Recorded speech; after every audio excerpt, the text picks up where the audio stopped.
अस्सलाम वालेकुम नाजरीन, आप देख रहे हैं वॉइस पोर्टल और मैं हूं आपका मेज़बान उस्मान लोधी। आज हमारे साथ मौजूद है एक निहायत ही टैलेंटेड शख्स रमज़ान बेग साहब, जिन्होंने अपनी कमाल महारत के साथ अपने रिक्शे को कार में तब्दील कर दिया और इन्होंने बड़ी महारत और बड़ी खूबसूरती के साथ ये काम किया है। मेरा कैमरा आपको दिखा सकता है। इसके आगे इन्होंने बोनेट है वो मेहरान गाड़ी का लगा दिया है, जो पीछे लाइट्स हैं वो खैबर के लगा दिए हैं। रिक्शे के 3 टायर अमूमन होते हैं, इन्होंने इसके 3 टायरों को 4 टायरों में तब्दील कर दिया है। अभी चलते हैं रमज़ान बेग साहब की तरफ और इनसे दरियाफ्त करते हैं कि इनको ये आइडिया कहाँ से आया। जी अस्सलाम वालेकुम। जी बस सलाम जनाब वाला।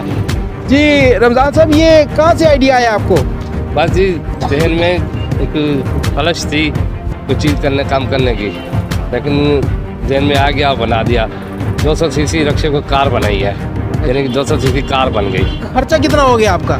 इस हिसाब से खर्चा बहुत हो जाता है, लेकिन अगर कंपनी अगर बनाए तो इसमें लागत कम आएगी पैसे। तो आपका कितना खर्चा होगा? मेरा तो वैसे ज़्यादा है, 4 लाख में ये तैयार नई गाड़ी हो सकती है। नया रिक्शा लेके अगर बनाया जाए तो 4 लाख में हो जाएगी। तो ये आपने मेहरान को रिक्शा बनाया या रिक्शे को मेहरान बनाया? ये रिक्शे को मेहरान बनाया, यानी मेहरान नहीं मतलब कार बनाई है। 4 व्हील लगा दिया, स्टीयरिंग लगा दिया, तो इस कार की शक्ल में ले आया हूँ। मुख्तलिफ गाड़ियों का सामान है, एक गाड़ी का नहीं है। कौन कौन सी गाड़ी का इसमें सामान लगा हुआ है? कैरी डब्बा हो गया और मेहरान हो गया, खैबर हो गया। ये गेट जो है ये कैरी का लगा हुआ है।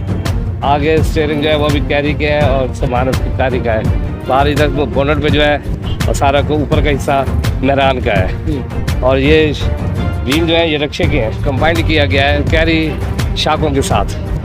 शॉक्स जो है वो कैरी के हैं? कैरी के, और उसको व्हील जो सेट की है वो रिक्शे के बनाए हैं। पीछे लाइटें खैबर की हैं, आगे वो मेहरान की हैं। इसको आप किस मकसद के लिए अभी इस्तेमाल कर रहे हैं? हर काम के लिए फ़ायदेमंद है, चाहे सवारियाँ उठाई जाए या घरेलू इस्तेमाल के लिए रखा जाए, क्योंकि रिक्शा तो घरेलू इस्तेमाल में नहीं आता। ये बेहतरीन ऐसी चीज़ बन गई है जो घरेलू इस्तेमाल में आ सकती है और सस्ती सवारी हो गई। वक्त कितना लग गया आपको ये तैयार करते वक्त? क्योंकि पहले मैं मुलाजमत थी, अब यानी मेरा 2 घंटा 1 घंटा आधा घंटा काम करता रहा। इस वजह से जो है ना 3 साल का मुझे लग गया।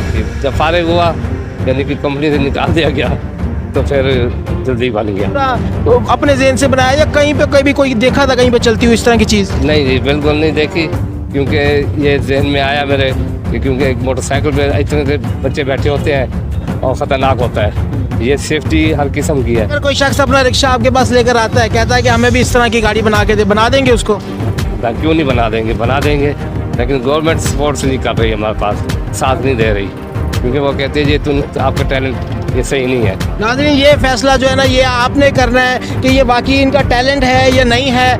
आपको ये इनकी जो शाहकार है, जो इन्होंने एक चीज़ बनाई है, ये पसंद आई है या नहीं आई, ये फैसला आपने करना है। कितने पैसों में बना देंगे? वो तकरीबन नया रिक्शा अगर लेके आएगा तो उसका रिक्शा होगा तो फिर ये 1.5-2 लाख में। कोई शख्स जो है वो इस तरह की कोई चीज़ बनवाना चाहते हैं तो इनका भाई का हम नीचे नंबर भी आपको मेंशन करेंगे। जरा गाड़ी आप अपनी अंदर से हमें दिखाएंगे, जरा कैमरा जी आगे ले आए। तो गेट है, ये कौन सी गाड़ी के हैं? ये तो अपना कैरी के। ये कैरी के गेट हैं? हाँ जी। तो इसको यानी गेट तो बड़ा होता है जी, लेकिन मैंने अपने मॉडिफिकेशन करके उसको एफ साइज में ले आया। ये रिक्शे में तो स्टीयरिंग नहीं होता, इसमें आपने स्टीयरिंग लगाया हुआ है। स्टीयरिंग लगा हुआ है, बाकायदा कार के सिस्टम सारा है।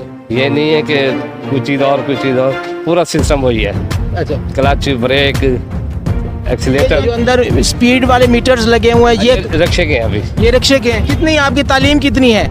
मेरी तालीम मैट्रिक है। तो कोई मुश्किलात कभी पेश आई हो जब बना रहे हो? आती हैं, पैसे की भी आती हैं और लोगों की बातों की भी मुश्किलात आती हैं, क्योंकि बातें ज़्यादा करने वाले होते हैं और साथ देने वाले बहुत कम होते हैं।